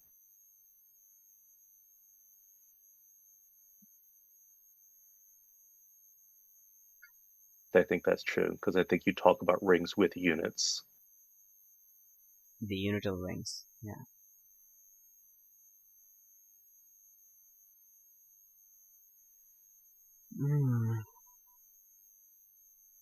This is coming before they've even defined groups. I guess what they're really getting into struggle with here is just the ideas of associativity and commutativity and distributivity.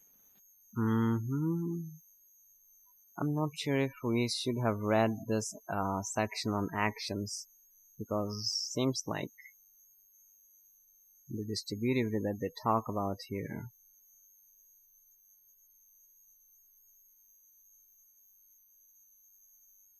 Okay, does anyone know what a magma is?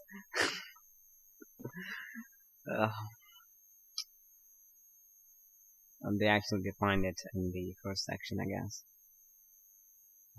Or in the previous volume. Not really, but the previous volume was just the theory of sets, I guess. Yeah, so this is just the magma. A set with a law of composition, that's the magma. So this is like a group without any of the conditions on it, the identity, whatever else. Just the law of composition on a set as the magma.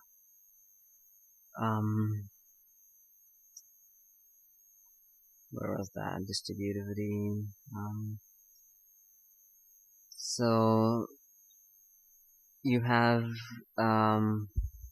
E, N, and F are sets, and U is a mapping from the Cartesian product of these sets into F. And I is the index. Suppose EI and F are given structures of the magmas. U is said to be a distributive relative to the indexing law. The partial mapping, which takes you from xi to u of this is a homomorphism of EI into F.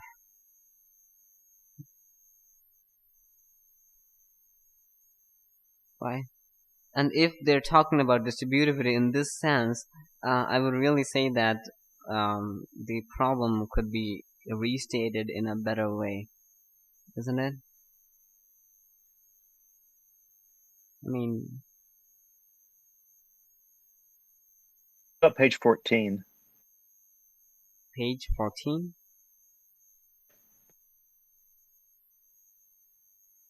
Just before item number 2, just before cancelable elements. This is 16, 15, 14. Yeah. The identity element of a law written additively is usually denoted by 0 and called 0 or the null element. Is that good enough for you? Okay. Bourbaki got us laughing at least. Okay. Okay. Okay, so this is denoted by 0 and called 0 or the null element, or sometimes the origin. Sometimes the origin. So here origin in the sense the origin of like Rn, right? I'm not going to consider origin like in integers. It had to be 0 or anything. That's a good thought. Then under a law written multiplicatively, it is usually denoted by 1 and called the unit element. So 0 is not the integers, right? Unless stated explicitly.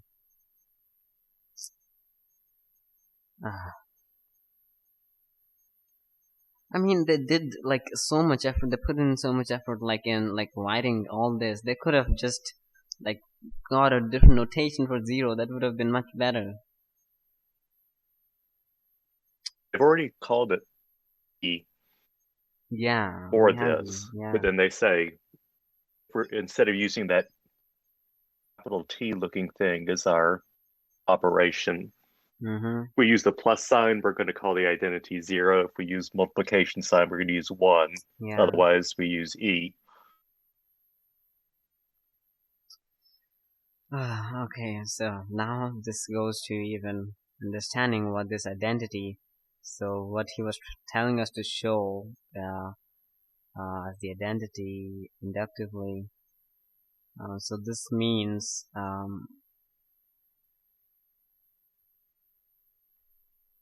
wait.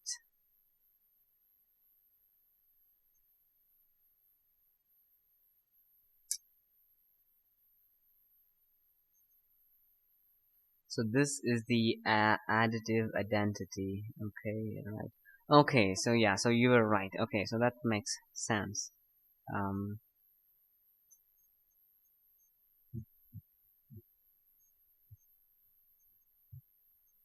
Good lord. But yeah, so I'm not sure how to do the induction. Your solution now looks far better than even thinking about induction. So yeah.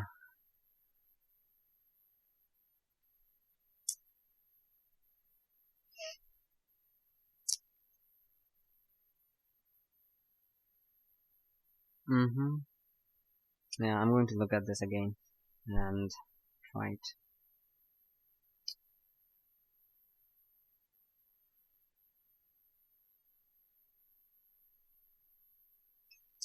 Okay, so yeah, we're at the end of 2 hours almost. Good discussion. Bourbaki did let us have a lot of fun. Well, fun in the mathematical sense at least. That means being stuck. So yeah.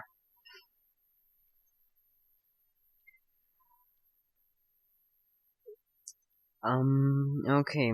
Yeah, I'm going to try to do this induction again. We'll see what we can do. Next week we're going to get to rings. That will be fun. We're going to do introductory ring theory. We're going to spend 2 weeks on it, and we're also going to get, I think we'll get as far as onto like Euclidean domains and prime ideals and stuff like that. So yeah. I think Sounds good. We'll go through it pretty fast. I'm not sure because we're going to go through everything of rings in Damit input. So, yeah, let's see. And yeah, thanks for joining, everyone. And see you tomorrow. Sounds good. Looking forward to it. Yeah. Have a good day.